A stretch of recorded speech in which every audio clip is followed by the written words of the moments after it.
heavy, and I'm losing my way. You're the voice that whispers, telling me I'll be okay. Every tear I've cried, you wipe them away. With arms wide open, no matter the day. And I know I don't say it enough, but you gave me life, you gave me love. Through every storm, through every fall, you stood beside me through it all. Hi everybody, love you guys, all of you very much. Richard here, and just want to say, not many people can say that they were able to spend all the time they wanted to with our grandparents, but what we can say is we were the luckiest grandkids out there to have them in our lives, and to still have them in our lives. And I will always be thankful and grateful to grandmother and grandfather, both for that reason, and the fact that I love them very much. I love you all very much and hope you have a great time. Wish I could be there. Where do you start with favorite memories from such an amazing person? But so many things stand out. Grandma's heart, just her love for people, willingness to open her house, to do everything and never let any of the rest of us touch or do anything. Loved spending the night at Grandma's house growing up. Disney Channel in the morning, coffee and bacon, things my parents just wouldn't allow us to do or have, and they neglected, but Grandma stepped up and came through. Super thankful for her. Loved the pool, all the great times, family dinners. It was a great part of life. Good foundation set. Super thankful for her and Grandpa both. Miss them both, love them both. But yeah, pretty awesome. Hey everybody, nice to see you all. Looking forward to seeing you soon, some of you. Things that I love about Grandma. Wow. She had very, very good taste in pretty much everything. She was a wonderful cook, a wonderful singer, a beautiful, passionate, smart, powerful woman. Love her very much. One specific memory is I had these terrible headaches. I guess when I was probably like 8 to 12 or 15 or something, and she would, on the long list of everything she ever had to do on that Saturday or that Sunday, cooking for everybody, she would come around and give me the most amazing eye massage, and poof, would be gone. And I think about her every time I have to massage my own forehead. The last time we were there, we went in mid-January, this last a month ago, and Clay and Grandmom and I were watching Jimmy Carter's funeral, and she was sort of in and out, and then said the most beautiful thing. A little delayed, but a little later, so I didn't really know what she was talking about until I realized. She said, "He is with my angel." And so now she is with her angel, and let's celebrate her forever. I love you, Grandmom and Pop, and I'm glad you are together again. Bye everybody, I hope to see you. Hey everyone, Ben here. Sorry I cannot be with you all. Would love to be down in sunny Florida right now, especially to celebrate Grandma's life and all that she meant to us. I'm gonna miss her greatly. Have so many fond memories of growing up with her in and around the pool in the backyard on Sunday evenings with dinners and whatnot. But I'll carry those with me forever. So I'm excited that you all get to be together and celebrate her. I'm also comforted to know that she's right where she needs to be, next to Grandpa. And I'm sure spoiling him and taking care of him like she always did in the past. Miss you guys though. Sorry I can't be there. Love y'all. Bye. Hi, it's Abby and Flory. I could talk all day about Grandma and just the wonderful memories that I have. Countless memories, but the one thing I am so grateful for is just how she welcomed every single person into their home.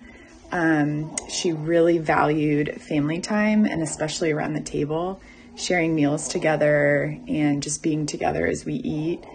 Those are some of just the best memories, just being around that big table. She made everything so perfect always. She never let anybody help cleaning up or doing anything. She just took such pride in just like being just the heartbeat of that home. And it's something that I hope to take and instill in my family. My main memories of Grandmom are, of course, how magical she made our childhood with the playroom and the dress-up closet and the pool and the cupboards full of cookies, which I now realize were probably just as much for her as they were for us. I want to share a story from the last time I saw Grandmom in October. I was visiting her room and she said to me, "I want an adult drink." And I was coming back the next day, so I said, "Well, what do you want? And I'll see what I can do." She asked for a gin and tonic, so I said I'd bring a little bottle of gin, and she said, "I want more than a little bottle." Nevertheless, I brought a little bottle and mixed it with some tonic water and ice. Honestly, like, probably not the best gin and tonic, but I'm not a bartender. And she took a sip and she said, "It's not as good as I thought it would be." But you know what? She finished it. Love her. Some of my most special memories of Grandma was just growing up, being at their house.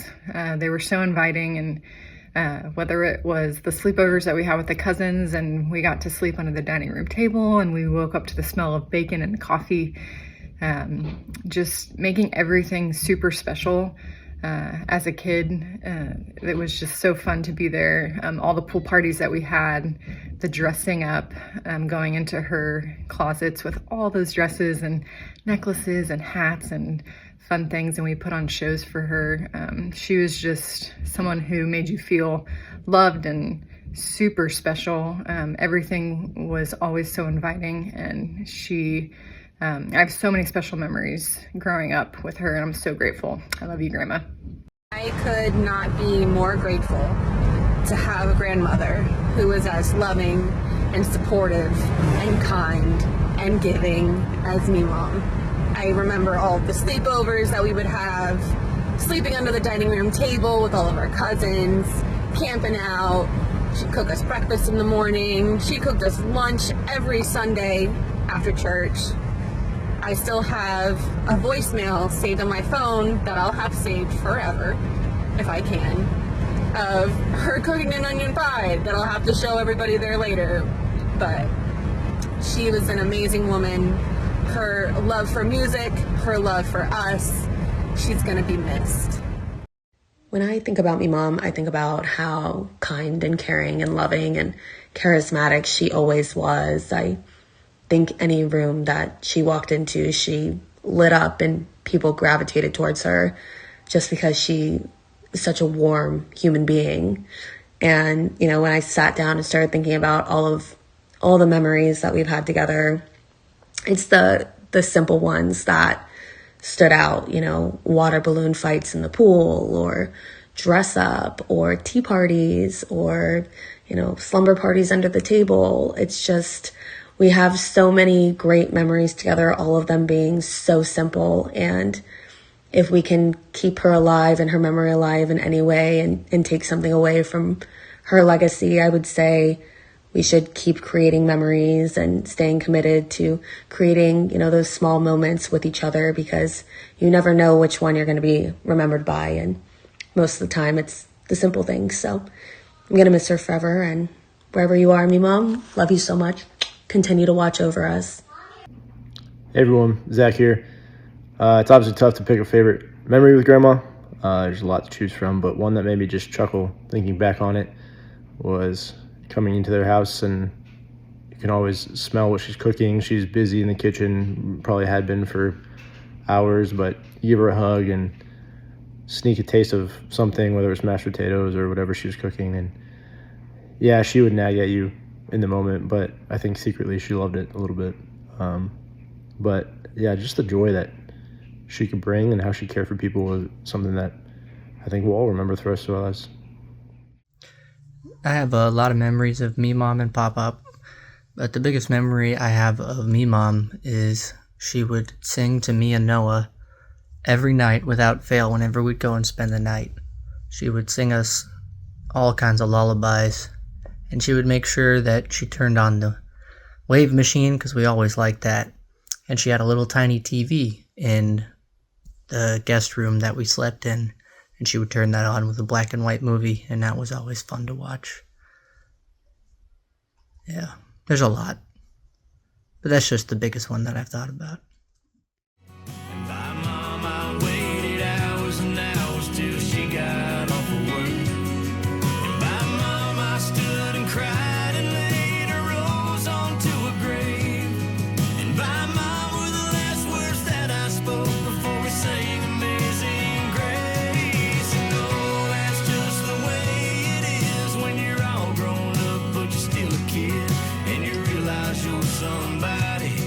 Somebody loves more than themselves, and there's a beauty in the innocence of not knowing that the time they spend is more than one could ask for, and that's a special kind of love, and it's only there for a lifetime, then it's gone.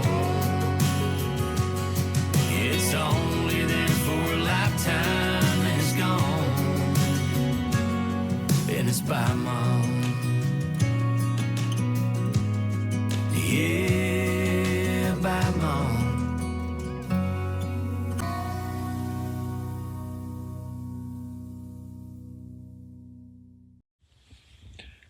Well, what can you say about someone who's been a part of our life, my life anyway, for the past almost 50 years? From the very beginning of Deb and I's relationship, Mom, Barbara, was always welcoming, made me feel right at home and very comfortable. And as Deb and I's life continued, and then when we started having children and whatever, it became a regular part of our life to spend as much time at their house as possible. Usually there was food involved, and she did an amazing job putting out good food all the time. And it was always about family, which was very, very important to her. And our kids, I definitely benefited from that. And I know I have great memories of sitting around the pool or the dining room table or the living room and enjoying the food and the conversation and just being there. The one complaint I did have, and I expressed this to her several times, and she didn't budge, but she would never allow us to help clean up. And I tried, but I got kicked out of the kitchen a couple times, but she eventually softened that stance, and so I got a chance to help out, because it was just, I didn't want her to be overburdened, even though I'm sure she would never admit to it. But again, just it was about family and love and being together and celebrating birthdays, anniversaries, whatever it might be, going to the beach, just wherever we were. It was just always a great time, and I miss it. and we've tried to incorporate that with our family, minus the beach. So anyway, I just gonna miss all that, and want to thank her so much for what that meant to me. And I don't express my thoughts and words good at all. It's not a gift. But I want to thank my mom. She really was an amazing, wonderful mom. She taught me how to be a mom. She had a passion for kids, and she passed that down to me, and I just love kids. I love little kids and big kids, and I love to be around them. She passed down her energy to me, which I've had really good energy almost all my life, but I mean, as I'm getting older, it's going down a little bit.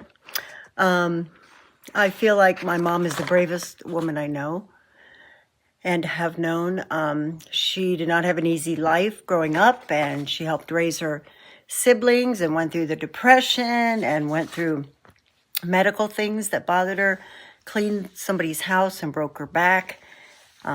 She was always caring for others and giving all the time to others. My love of baking came from my mom. So I started baking when I was like 5 years old. And I have kept it up, except Larry and I don't eat all of it anymore. We pass it around. Okay. Oh, and my mother never complained. She never complained. She had to deal with so much stuff later on in life and always had a positive outlook and always brought joy to others. Even in the nursing home, the nurses and the aides and the doctor told me how sweet and how wonderful she was. So I just want her to know I love her and I miss her. Well, hi everybody. We are here to talk a little bit about Mom. So I have a story that many of you probably don't know. When I was younger, I hated peas. I like them now. But I loved mashed potatoes. So I could always have as many mashed potatoes as I wanted eating dinner, but I had to finish my peas, right? So I would have a course of mashed potatoes, and then I'd sit there and pick at the peas, have one or two, or, bleh. Anyway, then Dad would be like, you're not getting up until you finish your peas. So Mom would then be like, well, go get more mashed potatoes if you want, maybe that'll help. So I would get another thing of mashed potatoes, and then I would make a little cave and stick my peas inside the mashed potatoes, right? Until the mashed potatoes kind of were full of peas, but only a top layer of mashed potatoes were left. And Dad's like, oh, look, you finished your peas. You can get up now. But Mom had to clean the plates, right? So she knew all along. She never gave in. That was kind of cool. And then secondly, when I was a little older, teenager-wise, I had a chemistry set. I thought, oh, this is cool. So I was downstairs in the backyard playing around with it down under our carport. And I got some sort of flammable chemistry stuff too close to a gas can, and the gas can caught on fire. I don't even know if my siblings know about this one. And I had to grab it with my bare hands and run it out into the backyard and throw it up into the air. And when it hit, it made like a small atomic bomb explosion in our backyard. It was cool, big mushroom cloud. I'm like, wow, I'm in so much trouble. And Mom got home early, because she was home before Dad was home from work. And she's like, what happened in the backyard? And I broke down and told her the truth. And she's like, well, by the time Dad gets home, it'll be dark. So we'll, just figure out something to say in the morning. Well, sure enough, the next morning I was already gone to school, and Dad would take the dogs out back. And he's like, Barb, what happened in the backyard? And she's like, I think a UFO landed. He's like, where's my son? We're going to have a talk when he gets home. And of course she was, that's my baby. You be careful. And then with April.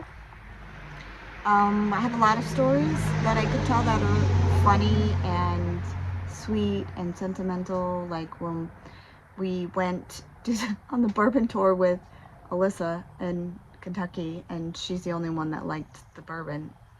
And so Alyssa and I kept just giving her all of ours, and it was hilarious by the end. And then her folding our wedding cake in half after our wedding, and said she was going to give it to the Stetson students because they wouldn't mind, and they ate it, of course. Stories like that are fun and funny. But on the night before she passed, we were there with Aria, and Dawn had went to the bathroom or went to talk to the nurse or something, and she was in and out of talking and listening, and she said to Aria, "I'm just sorry." And Aria goes, "Why are you sorry, Memom?" And she said, "Because I have to leave you." So that was her moment of clarity, that she knew that she had to leave and that she was sorry for us, feeling bad for us, and that's just exactly how she was. And she also kept saying throughout the night to leave the door open. Leave the door open, leave the door open. And of course, she'd already talked to all the grandkids on her grandpad by then and been able to say goodbye. So I think she was ready. That was it. So today is about celebrating her, so we will do that. We'll love you forever, Mom.